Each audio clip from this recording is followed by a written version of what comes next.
दोस्तों, आप सभी लोगों का स्वागत है।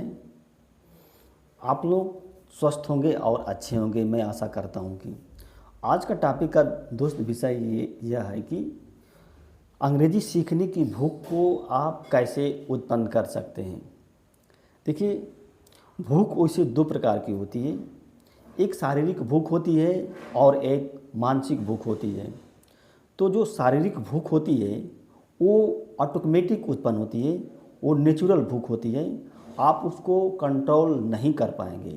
जैसे खाना खाने की भूख है, चाहे आप सोचें या न सोचें तभी आपको समय पर भूख लगे। जैसे आपने खाना खा लिया है तो खाना अगर पच जाता है तो एक समय के बाद आपको भूख लगेगी और आपको इसके इन्फॉर्मेशन माइंड में जाएगा। तो ये होती है शारीरिक भूख होती है। अगर आप शारीरिक भूख को कंट्रोल करते हैं, रोकते हैं, तो आपकी बॉडी जो होती है सर्वाइव नहीं कर पाएगी। तो ये शारीरिक भूख होती है। लेकिन मानसिक भूख जो होती है उसको क्रिएट करना पड़ता है, जनरेट करना पड़ता है। जब तक आप मानसिक भूख को जनरेट नहीं करेंगे, क्रिएट नहीं करेंगे, तब तक आप क्या है, कोई चीज़ प्राप्त नहीं कर पाएंगे। जैसे अंग्रेजी सीखने की भूख को उत्पन्न करना है तो आपको अपने अंदर अंग्रेजी सीखने की ललक को पैदा करना पड़ेगा। अंग्रेजी सीखने के बारे में आपको सोचना पड़ेगा, चिंतन करना पड़ेगा, मनन करना पड़ेगा। तब जाके ये धीरे धीरे आपको अंग्रेजी सीखने की भूख उत्पन्न होगी। और आपको अंग्रेजी से क्या लाभ मिलेगा, आपके जीवन में क्या फ़ायदा मिलेगा, क्या घाटा मिलेगा। अगर मैं अंग्रेजी सीखता हूँ तो मेरे जीवन में कितना बदलाव आता है, अगर मैं नहीं सीखता हूँ तब मेरे जीवन में कितना प्रभाव पड़ता है। ये सब मनन आपको करना पड़ेगा।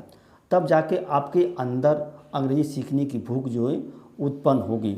और यह अंग्रेजी सीखने की भूख जो है एक दिन में उत्पन्न नहीं होती है, इसके लिए कुछ टाइम लग जाता है। जैसे कई महीने टाइम लग सकते हैं, 2-3 महीने टाइम लग सकते हैं, एक टाइम लग सकता है। लेकिन ज़रूर अगर आप 24 घंटे में इसका ज़रूर मंथन करते हैं, सोचते हैं, तो आपके अंदर क्या जिज्ञासा जगेगी।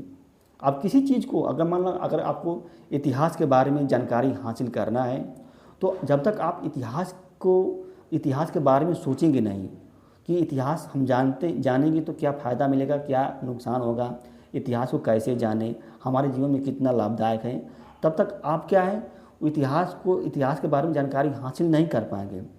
देखिए, जब तक आपको भूख नहीं लगे किसी की ना, तब तक अगर आप उसको काम को करते हैं तो आपको बोरिंग लगने लगेगा। लेकिन अगर भूख लगी है किसी काम को करने की तो आपको कोई भी काम करेंगे तो वो बोरिंग नहीं लगेगा, आप आराम से उसको काम को कर लेंगे।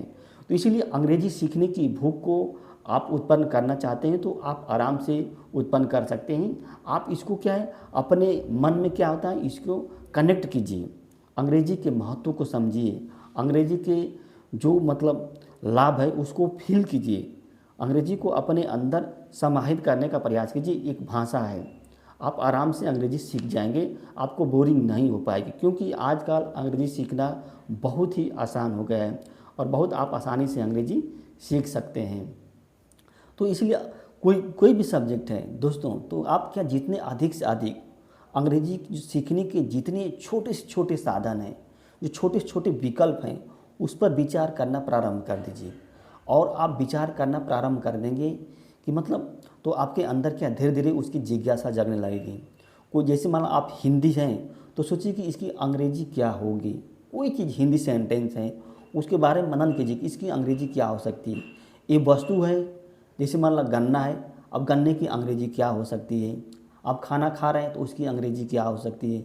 मूंग है तो उसकी अंग्रेजी क्या हो सकती है।